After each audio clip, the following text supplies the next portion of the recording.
Hello and welcome to my team selection for Game Week 9, 2024-2025 season. This is Fantasy Premier League, the D in its journey. I'm also going to be covering captain choices for this game week, and I'm looking outside the alternative that is Erling Haaland. However, I am backing him in my team.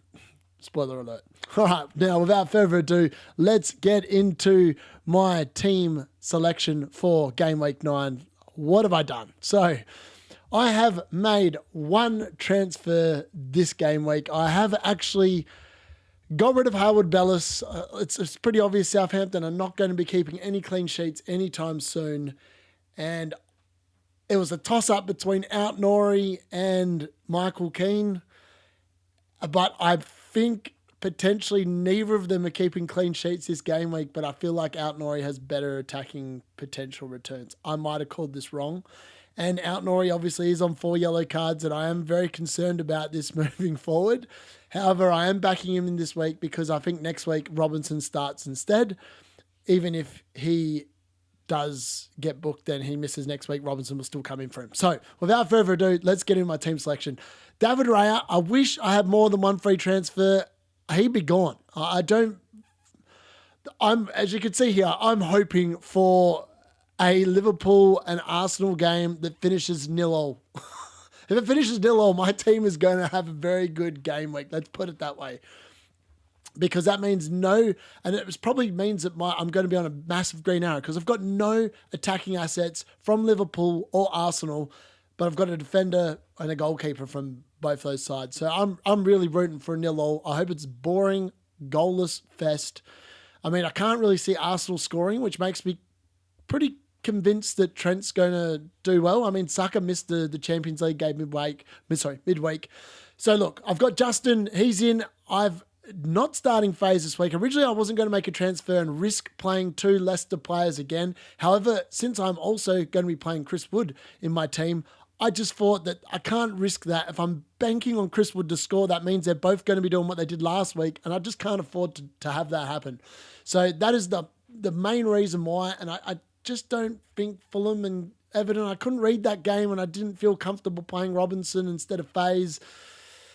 Oh yeah, it was a hard one. So that's why I brought in Ait Nouri. So Ait Nouri starts for me against Brighton away. I'm not convinced Wolves are going to keep a clean sheet, but I'm pretty confident he's going to be involved in some sort of attacking returns. Fingers crossed. I just wanted to get out of the Leicester double up. So look, that is my back line. I'm hoping, as I said, the Arsenal-Liverpool game is 0-0 because then that means that this team is going to pop off. I'll be guaranteed 12 points from those 4 players. And then God knows whatever Justin and Ait Nouri do, that'll be just a beneficial bonus. Now, just a FYI there, I did end up with 40 points last week. It was a slight down arrow. I'm on 100,189, 525 points for the season. Yeah, hopefully this week is the week where I get a green arrow. Into the midfield, we have Dwight McNeil at home, Fulham visiting. I mean, he was unlucky not to get more last game week. If Calvert-Lewin can actually finish some of his chances, I mean, like he would have scored more, and unlucky for DCL owners. That's just unfortunate for you guys. Dwight McNeil, I'm backing him in. He finally delivered. He's 2 weeks into my team. He's delivered 1 game week. He's got Fulham at home. The Everton run's amazing coming up. He is locked in. He's fantastic. I think he's going to go big again. He is going to rise in price again. I'm backing in Rodgers as well as my other cheap option this week. Again, Smith Rowe sits on my bench. And again, they're playing Everton. That game could be interesting. I called it right last week. I'm hoping I'm calling it right again this week. Please let me know in the comments if you think I am. But Rodgers is in because I think that Bournemouth will hopefully leak some goals away from home. And it is at Villa Park. And Villa played early in the Champions League on Tuesday night. So I think that there's a strong probability of more returns there for Rodgers and hopefully Watkins that you'll see that's in my forward line. Now, and Brian Mbeumo has Ipswich at home. And I still can't believe he didn't return against Man United, who are pretty poor, but they turned around on the last game week. Brian Mbeumo, I'm expecting to hit some good form here, and we'll get on to my captain choices a little bit later. There are a few different options this week that are all viable picks. Now, as you can see there, vice captain is sitting on Cole Palmer. He's at home to Newcastle. Newcastle have not been playing good football this season. They have struggled against the poor teams and they just don't look very good and they don't travel well away from St. James's Park.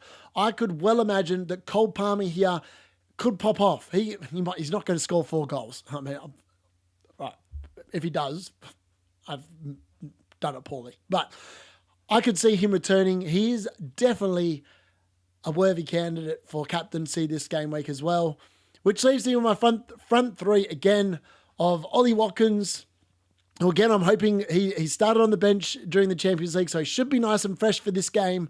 Hopefully he can keep delivering as he did last game week because, look, my forward line has been saving my ass this season so far, and hopefully he can keep it going. Chris Woody Woodpecker, I am backing him in against Leicester away, which is why I've obviously dropped FaZe to the bench here because I can't afford the double up, and I am banking on Chris Wood hopefully bailing me out again with another goal. He's the third most successful player since Nuno has joined Nottingham Forest behind Erling Haaland and Cole Palmer when it comes to scoring goals.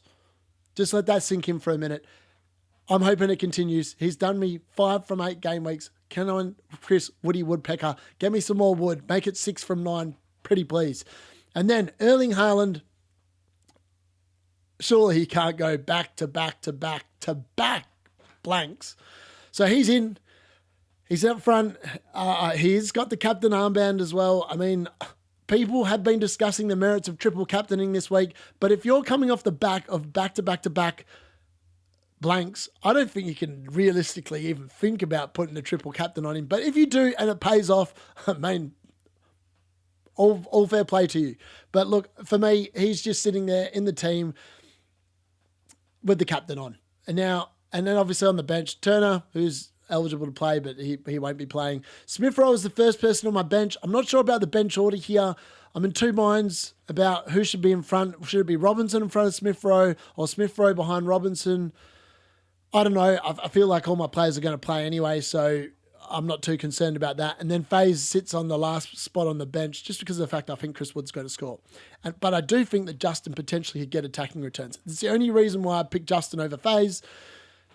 Yeah. So look, that's my team. Let me know what you think in the comments. When it comes to captaincy, now Erling Haaland has been disappointing. And without Kevin De Bruyne, and we still don't know whether he's going to play on the weekend or not. It's just a matter of, if he does, Erling Haaland becomes a very, very good captain choice because with Kevin De Bruyne in the team, he's a much different player. The service is a lot better. The other players just don't serve it up to him the way Kevin De Bruyne does. Let's be honest, not every player is as good as Kevin De Bruyne, and City are starting to find that out. The other options, as I said, Cole Palmer, I believe after a quiet week last week, he's due for a big double-figure haul. I really feel like he's due for a double-figure haul. I wouldn't be non-tempted to put it on him. Brian Mbeumo as well. They've got Ipswich at home. He could get a big score here. He could get a big haul as well. They are all viable captaincy options. Even Ollie Watkins is a captain option. I'd put him behind those other 3. And Son. Now, I don't have Son in my team. I did think about taking a -4, bringing him in. I don't know. You just can't trust Tottenham. And he only played 69 minutes. And I don't think, Palace have got to turn around at some point. They're just going to go back to basics and start defending. But look, I expect Tottenham to score goals there. And I am kind of concerned I don't have any Tottenham players in my team. However, I'm going to ride my luck. So Son, he's not in for me this week. He might potentially make it in next week. I'm not sure. But he is also another really good captaincy option. If you have Mo Salah, you wouldn't back against him against Arsenal, but that is a tough fixture. Arsenal normally are pretty good defensively. Ironically, they've only actually conceded 1 less goal than Tottenham, which is a bit weird. But the last 3 weeks have been an anomaly. So hopefully they get back to that defensive solidarity, even without Saliba there, I think it'll be a tough game. I don't foresee many points being scored in that game. So we'll have to wait and see if I've called that right or not. But look, that is my team. Those are the captaincy options. I don't know if you've got anyone else out there that could just pop off randomly, but I think they're the majority of the options you want to be looking at for this game week. I'm hoping to get back inside the top 100,000 teams with this team. Let me know in the comments. Make sure you like the video, and if you're new, please press the subscribe button. That's the D in it out. Good luck in Game Week 9.